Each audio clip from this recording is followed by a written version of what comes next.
어디에 모였습니까? progress. 성전에 날마다 마음을 같이하여 모이기를 힘썼다. 성전에만 모였냐? 어떤 마음으로 성전에만 모였냐? 그것도 중요하지만 날마다 마음을 같이해서 모여야 할 이유를 발견하고 성전에 모이고 또 집에서도 떡을 떼며 기쁨과 순전한 마음으로 음식을 먹고 하나님을 찬미했다. 그러니까는 무슨 결과가 왔냐? 온 백성에게 칭송을 받으니 누가 말입니까? 초대교회 성도들. 그러니까 칭송만 받는 것이 아니라 칭송은 이 칭찬이지요. 사람들에게 칭찬도 받고 인정도 받고 그렇게 존중도 받는 그런 일들이 벌어졌는데 거기서 그치지 않고 주께서 구원받는 사람을 날마다 더하게 하시니라. 날마다 구원받는 사람을 더하게 하시니라. 날마다 그리스도를 찾았더니 날마다 그리스도의 날이었더니 항상 그리스도를 바라봤더니 항상 매일 그리스도의 날을 누렸더니 주께서 구원받는 사람을 날마다 더하게 하시니라.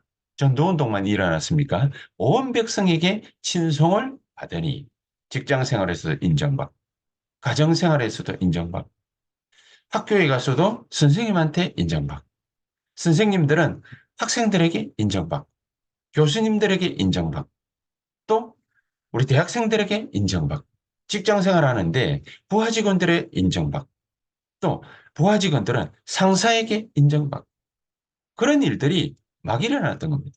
어떻게 했어요? 날마다 마음을 같이하여 성전에 모이기를 힘쓰고 집에서 떡을 떼며 날마다 마음을 같이해서 성전에만 모이는 것이 아니라 날마다 마음을 같이 집에서도 떡을 떼며 기쁨과 순전한 마음으로 음식을 먹고 하나님을 찬미했다. 자, 이러는 항상 그리스도의 날을 바라보는 항상 그리스도의 날을 누리는 매일마다 빠짐없이 언제든지 24 그리스도, 24 그리스도의 날 이거를 갖다가 날마다 항상 매일 누렸더니 오늘 제목처럼 말이죠. 매일 그리스도의 크리스마스 이 매일 성찬절의 내용을 온전히 누렸더니 무슨 일이 벌어졌습니까? 날마다 그 일들을 벌였더니 주께서 구원받는 사람을 날마다 더하게 하시니라. 자, 성도들이 이런 성탄절의 내용을 매일마다 누리고 있으면 무슨 일이 벌어지는지 우리가 실감할 겁니다.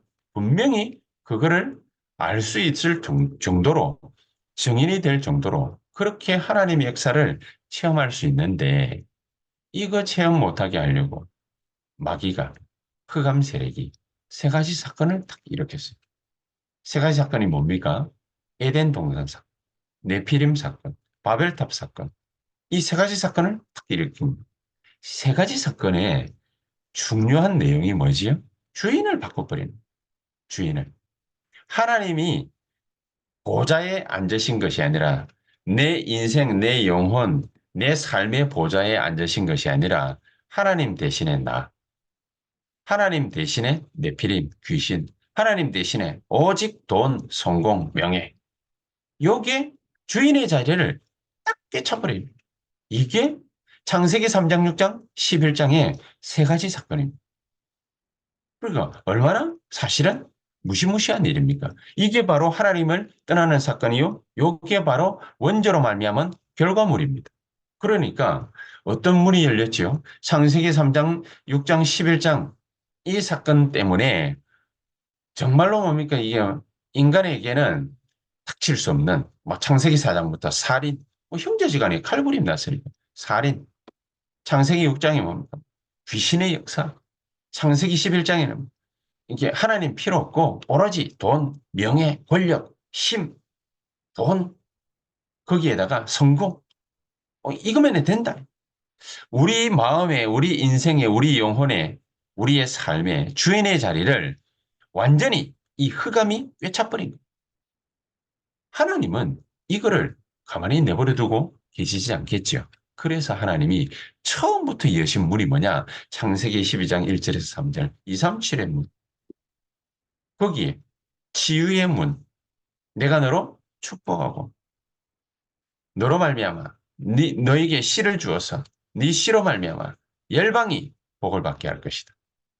하나님이 우리에게 단순하게 뭐 237 치유 이게 아니라 하나님이 부름받은 우리를 서밋 되게 하시는 이런 237 치유 서밋 운동을 하나님이 완벽하게 준비하시고 우리를 부르신 것입니다. 그럼 우리가 받아야 될 응답이 딱 나오겠죠. 어떤 응답입니까? 시공간을 초월한 응답, 시공간을 초월한 능력, 시공간을 초월한 상상치도 못하는 하나님의 역사. 이런 일들이 성경 안에는 확 벌어진 겁니다. 바로 다음에 우리가 본문에 확인을 해봐야 되겠습니다만은 이 시공간을 초월하는 일들이 얼마만큼 단단하게 일어나느냐? 237로. 우리 개인을 썸밋으로. 하나님은 그렇게 만들어. 237에 갈 정도. 그 정도로 썸밋 만들어. 그리고 우리가 제가 늘 하는 얘기지만 하나를 갖다가 하면은 하나의 이 응답이 와야 되는데 하나님은 우리가 하나를 하면은요.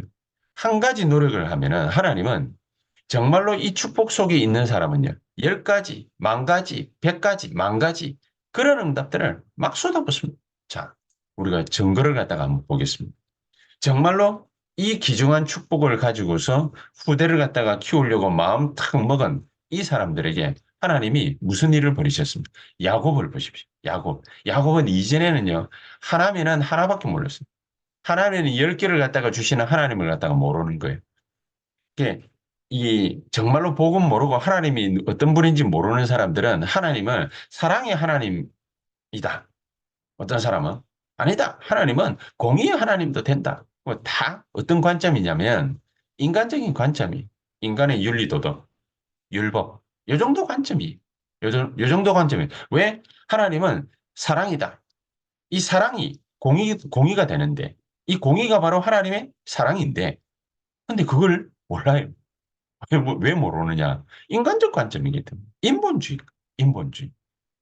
하나님의 사랑에 대해서 인간적으로, 육신적으로 우리가 아빠가 아이를 사랑하고 엄마가 아이를 사랑하고 또 아이들이 엄마를 사랑하고 아빠를 사랑하고 또 부부지간에 서로 사랑하고 연인들끼리 서로 사랑하고 뭐, 그 정도 사랑? 그러니까 하나님을 사랑한다. 이렇게 말을 갖다가 할 때, 그 정도밖에 생각 못 하지. 왜 우리를 갖다가 그 하나님 아버지 이렇게 그 부르는데 그 사람들이 하나님을 갖다가 이렇게 딱 믿으면은 왜 하나님을 갖다가 무서워하느냐면은 이유는 간단합니다. 자기 아빠가 무서웠거든. 하나님은 쳐다보는 거를 자기 아빠 쳐다보는 것처럼 그렇게 쳐다보는 거예요. 아빠가 무서운 아빠였으니까. 그렇죠. 그러니까 자기 관점으로 하나님을 탁 쳐다볼 때 하나님은 사랑이다. 이러면은 모든 걸 다, 뭐, 아빠가, 엄마가 아이들을 갖다가 다 그냥 뭐라고 합니까? 뭐, 모든 걸 다 용서하듯이. 내 새끼 최고. 뭐, 이렇게 하듯이. 이제 그러니까 반발을 하는 거죠. 아니야. 하나님은 사랑의 하나님도 되지만은 공의의 하나님이야. 잘못한 건 꾸짖고, 잘한 거는 칭찬도 해주고, 물론 뭐 그런 요소도 있습니다. 하나님의 공의란 어떤 것이냐? 우리가 하나를 갖다가 잘하면 하나님은 하나를 칭찬하는 것이 아니라 하나님은 100가지, 만 가지를 칭찬하십니다. 우리가 하나를 가지고서 하나님 앞에 간절한 마음으로 엎드려 기도를 하면은 하나님은요, 억만 가지로 우리에게 축복하시는 하나님이죠. 그게 하나님의 공입니다.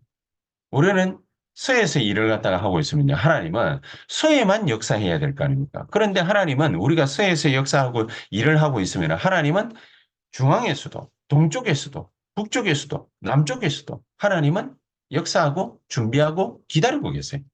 그게 하나님의 공이에요. 우리는 하나를 갖다가 하면은 하나님도 하나를 갖다가 주는 것으로 잘못 오해하고 착각할 수 있습니다. 그거는 하나님의 공의가 아닙니다. 하나님의 공의는 뭐냐? 우리가 너무나도 부족하고 연약한 인간임에도 불구하고 우리가 하나를 갖다가 탁 하면은요, 하나님은 만 가지로 우리에게 응답하시려고 준비하시고 역사하시고 계신 겁니다. 그게 바로 하나님의 공의입니다. 야곱이요. 젊은 날까지 너무너무 사람이 못됐어. 너무너무 뭡니까? 이게 일을 갖다가 참 이상하게 하는 거예요. 그러니까 이 야곱이 젊은 날에는 너무너무 방황이 심했어요. 하나님이 그런 거 이게 처음부터 끝까지 야곱이 하는 짓거리를 갖다가 다 기획을 갖다가 한다면 하나님의 공의, 하나님의 사랑 가지고서 야곱에게 만약에 축복하신다면 하나님 야곱을 어떻게 축복해야 됩니까? 우리가 생각이 잘 상상이 가지를 않죠. 하도 나쁜 짓을 많이 했으니까. 장자권도 자기 잔머리 굴려가지고 자기 형 에서에게서 뺏은 거잖아요. 자기 외삼촌 라반의 집에 가가지고 잔머리 굴려가지고 재산 그 이렇게 도둑질해가지고 나온 거잖아요. 이게 자기 재산은 아니잖아요. 물론 자기 외삼촌 라반도 잘못했지만은 자기도 잘못한 거 많이 있거든요. 이런 거 다 뭡니까? 더하고 빼고 곱하고 나누고 다 하면 야곱이 받을 축복이 야곱이 받을 사랑이 과연 얼마나 되겠습니까?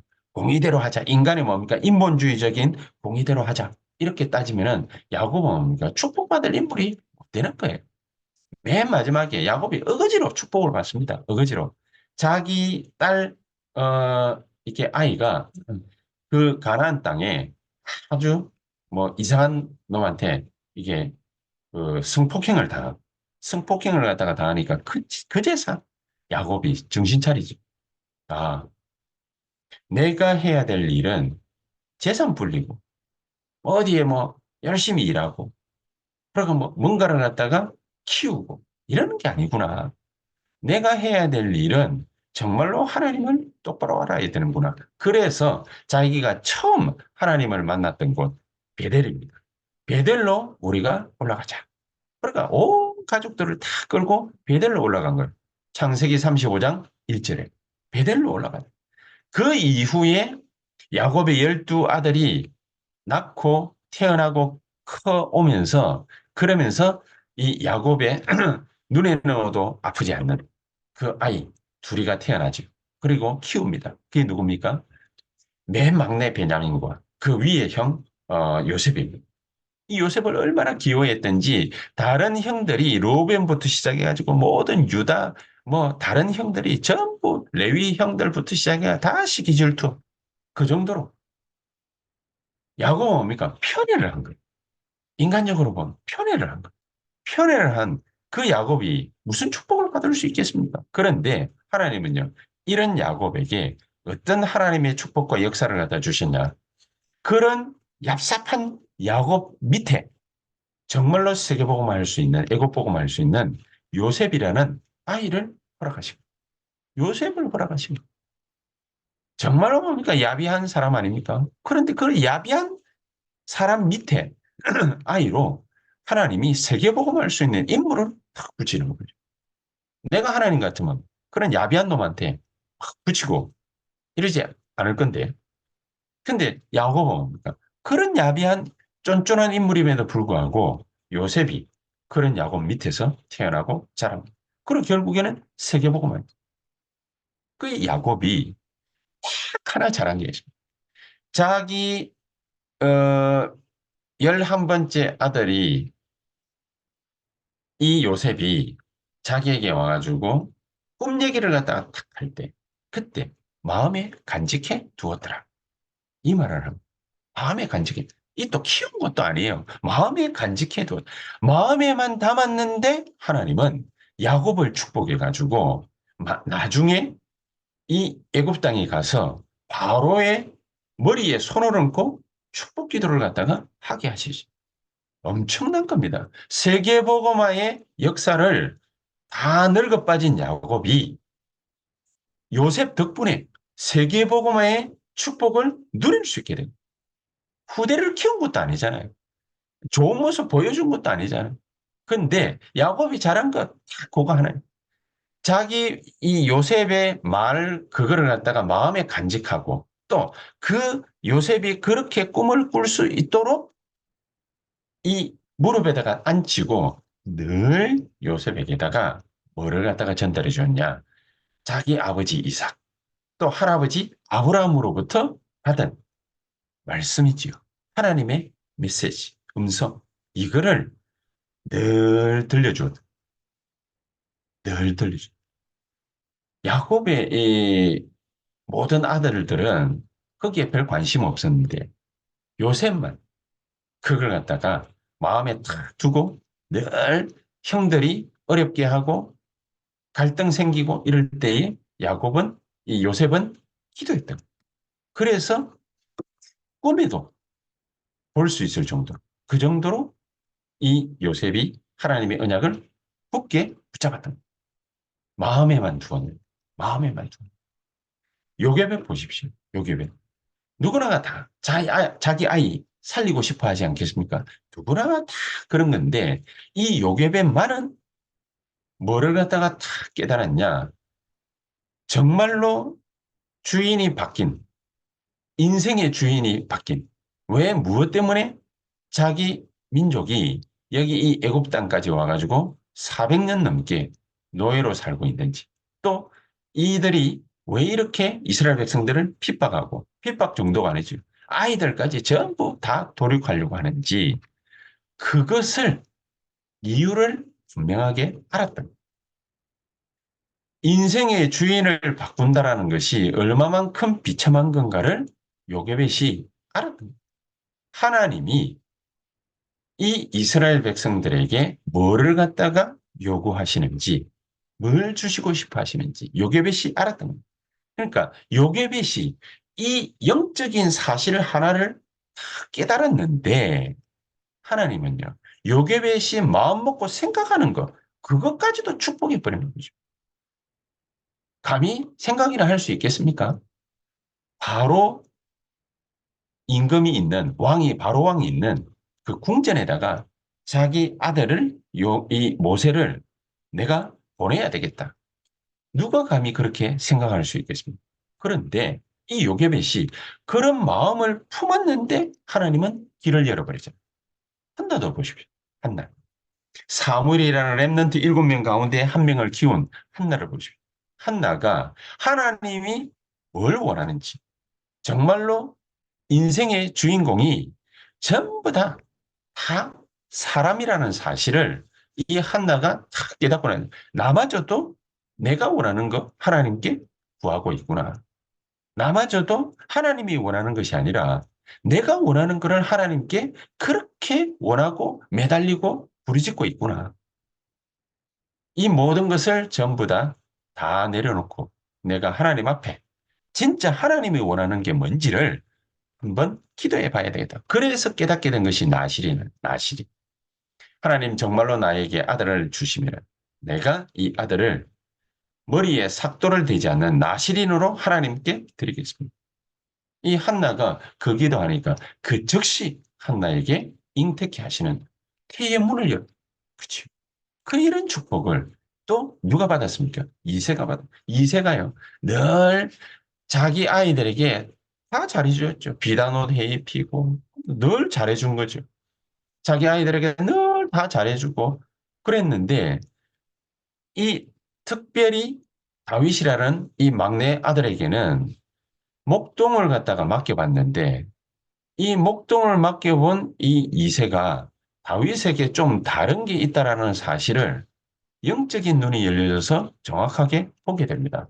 아, 얘는 뭔가 다르구나. 얘는 정말로 뭔가 하나님이 원하시는 것을 발견한 그런 아이구나.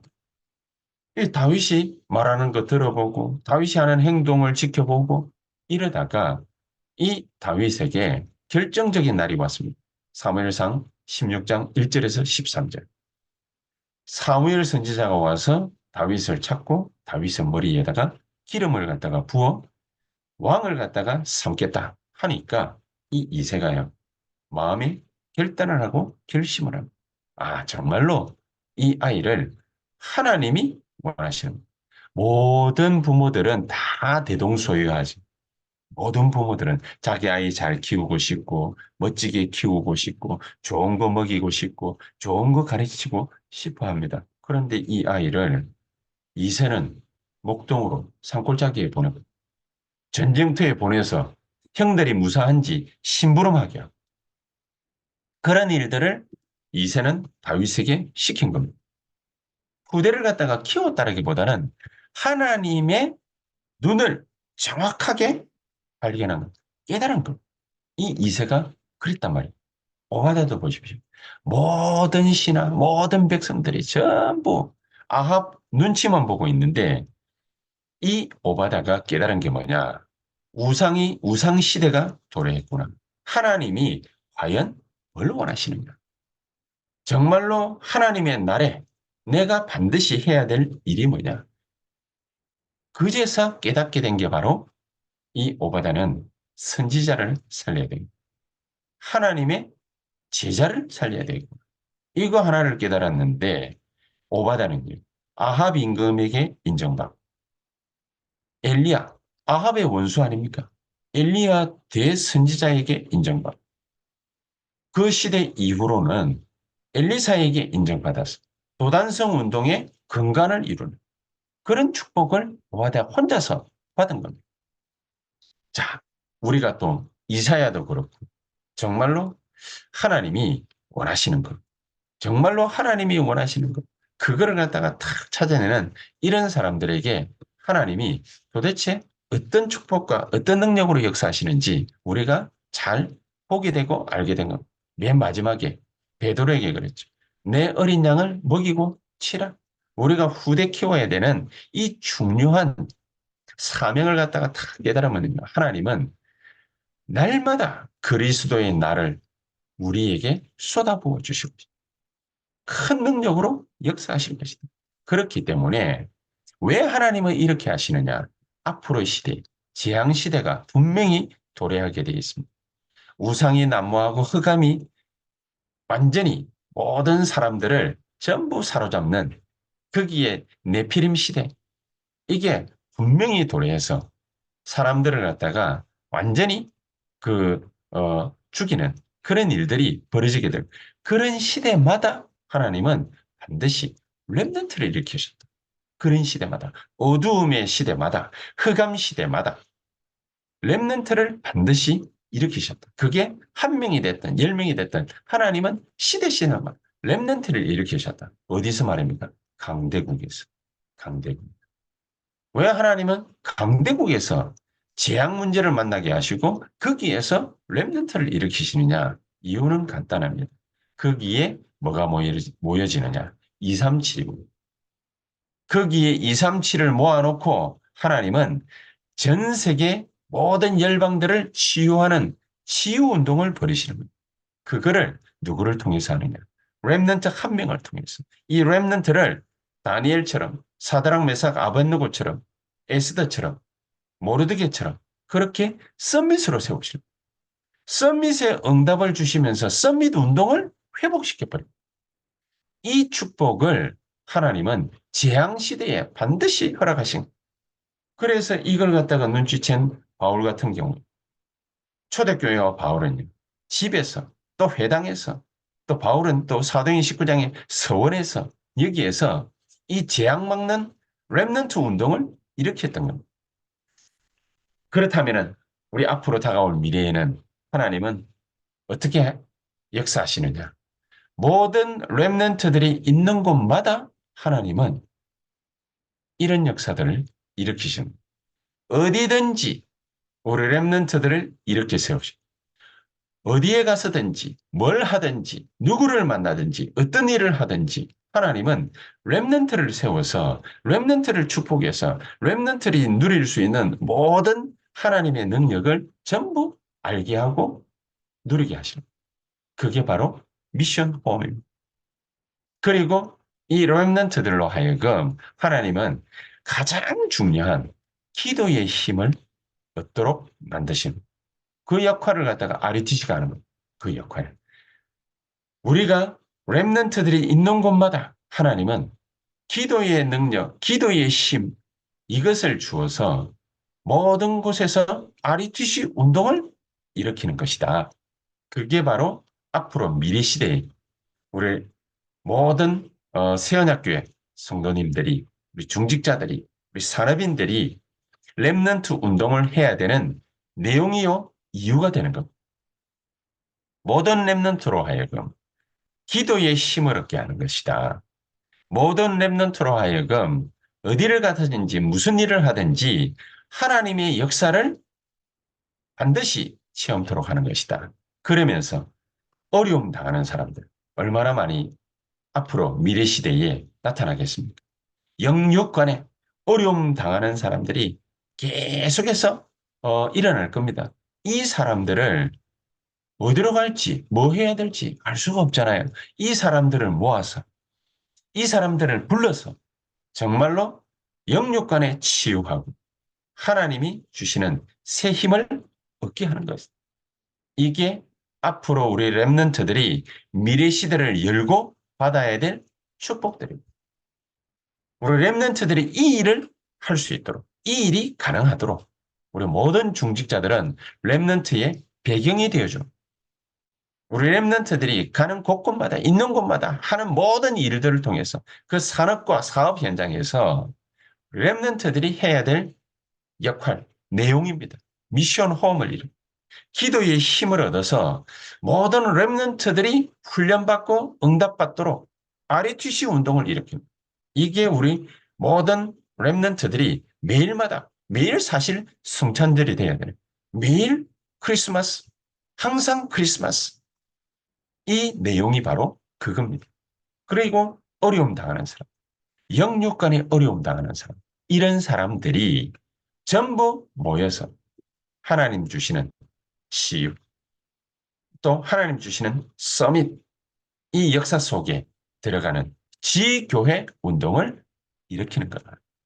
이 축복을 앞으로 어떻게 열어가느냐. 금토일 시대를 열어. 금토일 시대. 앞으로 금토일 시대를 열어서 세상 사람들이 그냥 겁도 없이 달려나가는 그런 길들은 아니습니다. 우리도 거기로 같이 뭘 하면서 어떻게 하면서 누구를 따라가야 되는지 뭘 해야 되는지 알지도 못하고 막 열심히 쫓아가는 것이 아니라 방향도 잃고 그렇게 무턱대고 사람들 쫓아가는 것이 아니라 여론 쫓아가는 것이 아니라 정말로 금토일 시대에 하나님 주시는 말씀과 그 말씀을 붙잡은 기도에 집중하는 그래서 하나님 주시는 복음과 기도와 전도와 선교에 힘을 얻는 그런 금토일 시대를 반드시 열어야 됩니다. 새언약 교회는 앞으로 예배당을 갖다가 교회당을 우리가 건축하는데 어떤 교회당을 갖다가 건축하면 되겠습니까? 237이 와서 금토일 시대에 기도와 말씀에 집중 훈련 받을 수 있는 그런 예배당을 놓고 기도해요. 그런 예배당. 우리가 겉모습도 굉장히 중요하지요. 안에 속 내용도 중요하지만은 아까 겉모습도 굉장히 중요합니다. 금토일 시대를 무조건 열어야 된다. 그 말이 아니라 정말로 237과 또 병든 자들이 또 우리 후대들이 와서 기도하고 말씀 붙잡고 기도하고 은혜 받고 힘없고 그렇게 할 수 있는 그런 토대를 바탕을 마련하는 거다. 이게 바로 금토일 시대다. 그래서 왜 꼭 이렇게 해야 됩니까? 이 속에서 우리 랩런트들은 달란트가 나와요. 이 속에서 랩런트들이 달란트 나오고 우리 성도님들과 우리 산업인들과 우리 모든 중직자들은 이 속에서 산업이 되어져요. 이 속에서 랩런트들은 학업이 되어지고 이 속에서 우리 산업인들은 산업이 나와야 돼. 그렇죠? 내가 뭘 어떻게 해서 먹고 살 것인가. 전부 다 희한하지. 지금 뭡니까 뭐 우리나라 같은 경우에 어, 참 어저께도 얘기를 했습니다만 앞으로 광 케이블을 갖다가 안 깔면 그러면은 시대에 뒤처집니다. 이 말 듣고 김대중 대통령이 전국으로 광 케이블을 갖다 쫙 깔아놨어요. 2G, 3G, 4G, 5G 막 이제 이게 이게 전기가 뭡니까? 전기라기보다는 이 주파수가 흘러가야 되는 그 고속도로가 커야 되고 좋아야 되잖아요. 그러니까 5G가 흘러가려면은 얼마나 뭡니까? 이게 막 고속도로가 이 주파수가 흘러가야 되는 고속도로가 얼마나 좋아야 되겠습니까? 그러니까 앞으로는 뭡니까? 5G입니까? 5G를 넘어서 뭐, 그, 더 큰 게 막 흘러가야 되겠죠. 지금은 뭡니까? 유선으로 흘러가고 막 이러기도 하지만은 이제 앞으로는 뭡니까? 무조건 무선이에요. 뭐 선도 없어요. 유선이 없어요. 무선으로 막 흘러가는 거예요. 자, 그런 시대를 갖다가 우리가 무슨 수로 어떻게 대비를 할 수 있겠습니까? 누가 와가지고 우리나라 대통령한테다가 이렇게 꼭 해야 됩니다. 안 그러면은 앞으로 시대에 대비할 수 없습니다. 이랬는데 그걸 깔았어요. 이런 시대가 올 줄 어떻게 알겠습니까? 이런 시대가 올 줄.